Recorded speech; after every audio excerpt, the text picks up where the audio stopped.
So I'm Andre, and I'm here at ReParadise, and it's my first time here, and so cool. And I've been hearing about this place for years and years, and I had a few friends who work here, and I love what you guys do. So I had to come by and bring by this 1975 Mercedes 508D genuine German RV that was brought here from by a British professor, and he used to road trip all around Europe, and he bought this thing. Left-hand drive, diesel, 5-speed manual, super cool, pre-restoration state.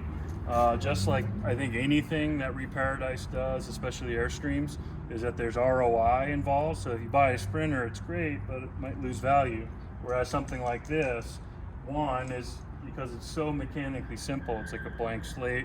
You can do whatever you want. You can make it fast. You can put in these different engines, different transmissions. It's all really easy.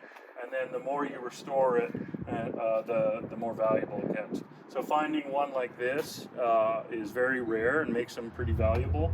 Not a lot of rust, etc. So anyways, let me just run around it. So I'll start in the back. We'll come around and I'll open it up, but has really cool handmade aftermarket metal bumpers. So heavy duty looking. A bunch of people have asked me if it's 4-wheel drive. New tires, literally a year old. We just had a big rainstorm. So a little bit of Bondo work and stuff in here, and that's, I don't know what's underneath there, but overall ultra clean. The only area with pretty much any German car from early 60s is that they just didn't have a lot of nickel in. Most of the steel came from Russia. So again, finding one this clean is very rare. There's just one rust spot here and same on the other side. And other than that, just super clean. And same thing, aftermarket, front bumper, heavy duty towing, fog lights. Literally everything works on this thing, which is super rad. Good tires here. Let's climb on in and I'll come up the back. So it is in like pre-restoration state, so I would kind of consider it a lot like an Airstream. Maybe you want to come in, show people like what it's like to experience this wonderful spaceship-like driving experience, which is pretty freaking rad. And again, pre-restoration state, but literally everything works. Let's fire it up.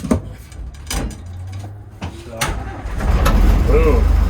Turbo diesel, idle control, all that. You turn the key all the way to the right to make the lights work, which is really cool. I haven't figured out where the fuel turn off is. So for whatever reason, when you remove the key, it doesn't turn off. So I'm working on that. It's pretty much the only thing. So the way you turn it off is you literally just lift the gas pedal up. Kind of funny. And again, 5-speed manual, which is awesome. It really feels like a late 70s bus, like a Volkswagen bus. It's just the Mercedes version and a bit larger. So this is storage, and the freshwater tanks are here. It's got a sink, has a domestic size Norcold fridge, which is probably good, but if not, you just swap it out. Chrome just needs a little bit of a refinish here. Has a bathroom that needs to be redone. My bike's in the way. Just plenty of storage, you know, gobs of room up here. Very little, if any, water issues, like you can see here. The key on any camper that just saves a ton of time is having to do water damage issues. So we just had a monsoon here in Salt Lake the last few days, so a couple little drops. I actually parked it right under the roof of my house, so I had sheets of water. I forgot about it. I had sheets of water coming on. I did have a couple little drops, you can kind of see here, but not enough to even keep it wet. And then let's go out and I'll show you the back from that side. So this is a 3-door model. So the passenger seat is over there, and I have a swivel that goes for it. It's really cool. I am probably gonna sell it. So right now I'm asking 18 grand just because it's so freaking cool and valuable and in good shape, but open to offers. This is an Onan generator, gasoline. You can see the exhaust. And this is literally the predecessor to a Sprinter. So it's bigger, it's cooler.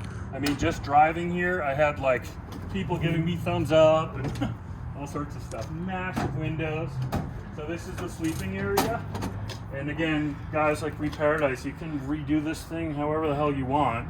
And just like I was saying, the more you put into it, you know, you should, the difference is that as long as it's preserved, it'll always hold its value. This is my little cruiser bike. And you know, this is storage here. This is that generator.